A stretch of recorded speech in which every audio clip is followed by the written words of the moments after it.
So hello, everyone. I am Jake from GQR. I think you guys have all seen my bio, but just in case, I will give you a brief introduction of me. I have spent the past few years now at GQR, which is a public opinion research firm. So we do polling and focus groups all over the world and in the US. I have spent most of my time on the digital side. So I work with campaigns and organizations and donors and whoever it might be with understanding what is happening in all the craziness of the internet. So distinguishing between, inauthentic and organic sentiment online, understanding how voters and even non-voters consume both information and disinformation, and then also how to combat it all. So first, I will do some scene setting on the disinformation landscape, and then we'll talk through how you guys can all ensure that you are best prepared to combat it all. And then I'll plan to leave some time at the end for questions. To start, everyone is talking about disinformation. This is the greatest trend since 2016. It's why you're here today. It's why I'm here today. Because there's such a heightened focus on all of this, and I know it can be pretty difficult to understand disinformation sometimes, I would encourage you all to have a very critical eye toward the coverage you're consuming over the next year. Much of the coverage tends to focus on bots or on Twitter, and while those matter a little bit, they're really not the most devious threats in this disinformation space and online. Disinfo is not really new either. It's just sort of new that American politics cares about it. So the digital practice here at GQR is actually rooted in our international work, where we were dealing with disinfo and foreign interference both online and offline for years prior to 2016. It's really important to consider how social media flows across borders and how content can move across borders. Russia, of course, is Russia, and they get a lot of coverage around what they are doing, but there's a bunch of other actors involved as well. We have seen the ruling party in India dabble in disinformation on platforms like WhatsApp. That can have implications for Indian American communities in the US, particularly when the BJP and the Trump administration are pretty closely aligned on a lot of things. We see similar things with some actors in Latin America. The Philippines, if you aren't aware, is sort of a hotbed for disinformation innovation. So we're always watching that to sort of see what type of trends might emerge in the next couple of weeks or months here in the US. But then really importantly, American exceptionalism, when we talk to disinformation researchers outside of the US, they often point to us. And they say that the far right in our country is the largest exporter of disinformation to their countries. So, keep that in mind as you're consuming all of the content about how the bad actors elsewhere are targeting us. It goes both ways for sure. So we're talking about disinformation, but let's really break down what that means a little bit. When we're talking about disinformation, it's something that is pretty difficult to identify, and it's really difficult to figure out what the potential impacts are or how to control it. Think of disinformation as operating in three sort of time horizons. There's immediate disinformation. These are things that are happening right now. So some of this could be urgent threats, threats of violence, voter suppression content, but some of it, might not be as urgent, right? So it could be false stories relating to a current news cycle. That doesn't always require a response, but sometimes it would. But these are sort of things happening right now. Then there's this bucket of medium-term threats. These are more of a slow drip in the background. So these are things like voter fraud, who is getting blame or credit for the economy, voter depression efforts, so trying to drive down turnout and enthusiasm. These all happen steadily in the background, and so they have impacts over weeks or months, but they're not something that is really going to shape the conversation or votes today. And then we have this bucket of long-term threats. I like to think of these more as drying agents, because when things dry out, they crack or they fracture, and that's really what these long-term efforts are about. They are deep in the background, and they are often designed to exploit pre-existing divisions or undermine systems and trust in big picture efforts like policy and climate change. So those are sort of the three buckets that you can think of disinformation as falling into, which can be a little bit helpful. And I mentioned, there are a lot of actors in the international space, but really what we focus on the most in my work is understanding these homegrown disinformation suppliers, both old and new. These are the actors with really the greatest potential for impact in US elections. Of course, foreign interference does matter, but there is a huge infrastructure in this country from people in this country pushing disinformation online. Here on this slide, I've highlighted just 4 networks of pages with nearly 40 million combined followers. That's a lot of people. There's some overlap across these networks, but they really have a lot of power to reach a lot of people. It's a very small fraction of what actually exists out there. When we had Obama in the White House, on our side, the right was innovating really quickly. in how they used social media and understood social media to move their messaging and disinformation and misinformation across platforms. They built a tremendous infrastructure, and it just doesn't really exist on our side. There are some really noble efforts to try to build that up a bit on our side, but right now we are at a huge disadvantage. Many of these pages will often push stuff in a coordinated fashion, so they'll post the same graphic or news story or caption all at the same time across these different networks. One important network, I don't want to talk about all 4 of them, but one I do want to specifically pull out is Salem Radio Network. I'm sure a lot of you are familiar with Sinclair Broadcasting. They own a bunch of local news networks on TV. Salem Radio owns more than 110 local radio stations that also syndicate far-right commentators. Their pages often also post in a coordinated fashion, and what they do is they tap into what we know is an increased trust among voters in local news. And they are just one of a whole bunch of local bad actors on the right, but one to have in mind that I think doesn't get covered quite as often. Also important to keep in mind that local and in-network disinformation is the most dangerous. So with this, bad actors are able to bypass credible sourcing of information because they're tapping into trust we already have built in our networks. We trust our friends, we trust our family, we trust people in our community. And so when they're able to tap into that, they don't really have to pass any thresholds for reality. Bad actors really want us sharing content and stories within these networks because it makes them seem more credible. So moving on, I don't want to spend too much time on this, but I think it is a good note that there are a bunch of different actors in this so-called game of disinformation, and they all have really different goals when they're playing. Data privacy people, they are concerned with how much information tech companies have on us, but they don't really care so much about political disinformation. They're concerned that when I talk about hot Cheetos, I get an ad on Instagram for hot Cheetos, and that's a little weird to them. National security and law enforcement folk, they are concerned with threats of violence and terrorism and things along those lines, but again, they don't really care about partisan lies that can have real impacts for voters. Silicon Valley and corporate America, they're trying to make a buck. Disinformation drives traffic on their platforms. It keeps people engaged, it keeps people on there, lets them show ads, and so they make money off of bad actors and disinformation. And so they're really disincentivized to address it as a result. Journalists, I mentioned, they have a really tough job in all of this. They have to report on the reality of disinformation while running the risk of amplifying fringe claims. And so that's a really tough line to walk. And then of course, budding disinfo suppliers, I just really want to emphasize multiple times throughout this, this is bigger than Trump or Putin. There's a whole global economy built around this stuff. I think some of this won't be news to some of you, but let's just talk quickly about who is using which platforms here. I mentioned a lot of coverage focuses on Twitter. Twitter is not the real world. I know a lot of people in our space like to tweet that out, but not really internalize it. It's where 22% of Americans are spending time. And that 22% is not made up of average voters. It's people like us, it's journalists, it's political elites and activists, but average voters are really spending their time on these platforms like YouTube and Facebook, and to a lesser extent, Instagram. I've included racial breakdowns here. You'll notice a few minor variations. Instagram and WhatsApp, for example, are a bit more popular with Latinx people, but largely, it looks pretty similar. One thing that is different is on age breakdowns. Platforms like TikTok become a bit more popular with younger demographics. And so if that's who you're working with, you might place a different emphasis on some of these platforms. Now, let's talk through a few quick definitions, just because I think it's important to understand. Misinformation, this is information that's false, but it's not intended to do harm. So think of my grandmother sharing a news story from 2 years ago. It's technically false that isn't breaking news anymore, but she's not really trying to do any damage with it, probably. Disinformation, on the other hand, is false information. It's intended to do harm. So if my grandmother is really trying to undermine a candidate and she just makes something up, that is disinformation. And then we have this third bucket that's a little bit grayer. This is malinformation. So this is true, technically, but it's sort of weaponized and decontextualized to do damage. Think of Project Veritas. They love to get these videos and then snip them and edit them, and then they weaponize them against people. That's malinformation. Again, I really don't want to spend too much time on this, but I want to emphasize that not everything is a bot.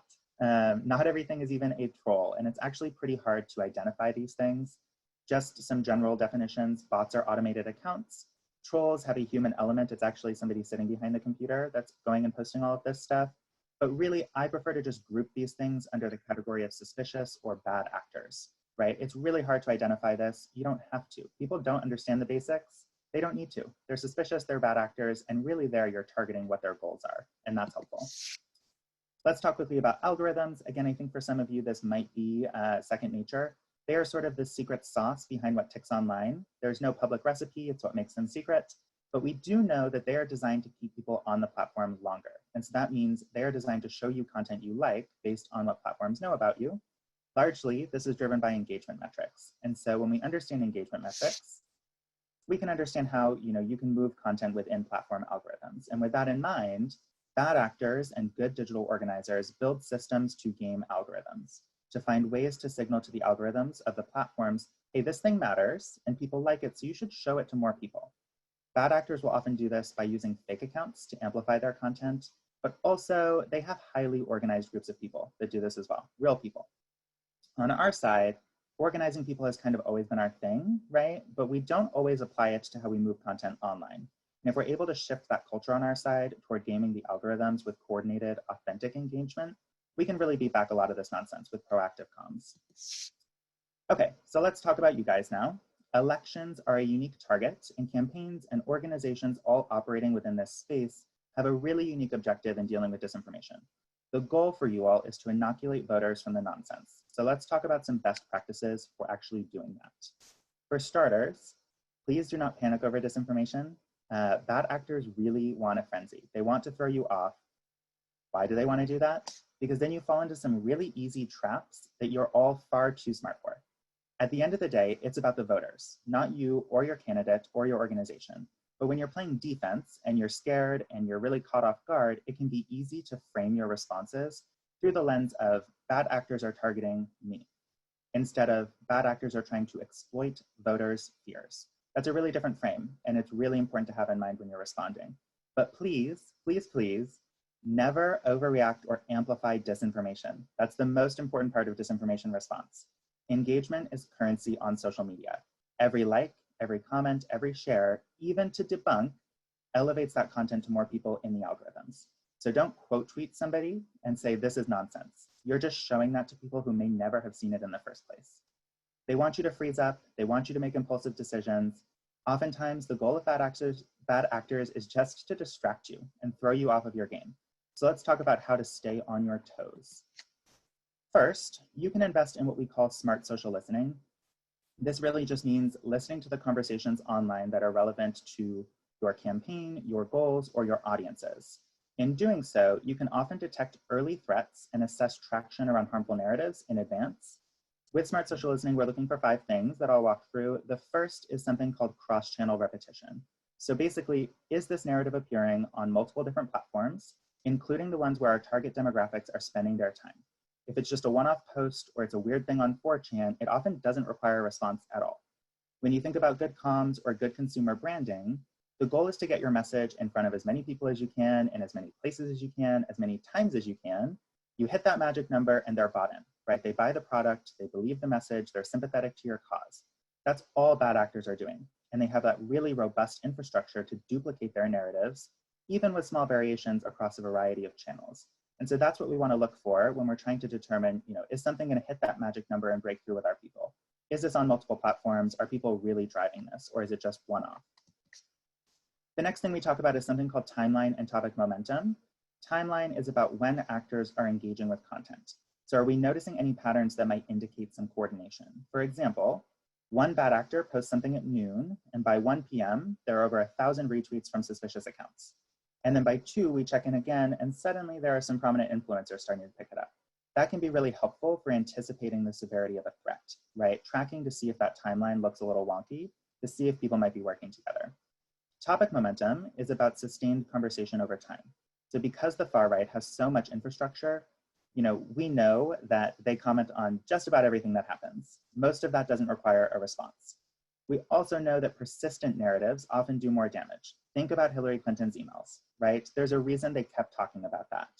We know bad actors, as they have in the past, will continue to invest significant resources in keeping some threads open longer than others.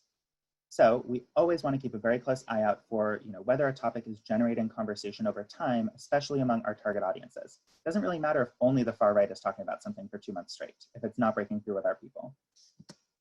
Step 3 is really where I tell you just please don't be a bot hunter or a troll hunter. You guys do really important work on the proactive side of this, building trust and getting the core message out there. Do not get caught up trying to figure out if an account is foreign or a bot or tied to some billionaire funder, it's really hard to do this stuff. And sometimes you can't even do it. Further, the most effective accounts are the ones that try to blend in, right? So what's more persuasive? A body account with the screen name #MAGALisa loves Trump forever that only posts inflammatory content, or an account that's customized to look and feel like an authentic member of the community that occasionally seeds in some content to sow discord, right? And we know the bad guys do this. In 2016, Russia ran a ton of ads that were not political at all in order to build these identity-based communities. Focus on your proactive message, leave the deep dives to people like me, and we'll come to you when we need to.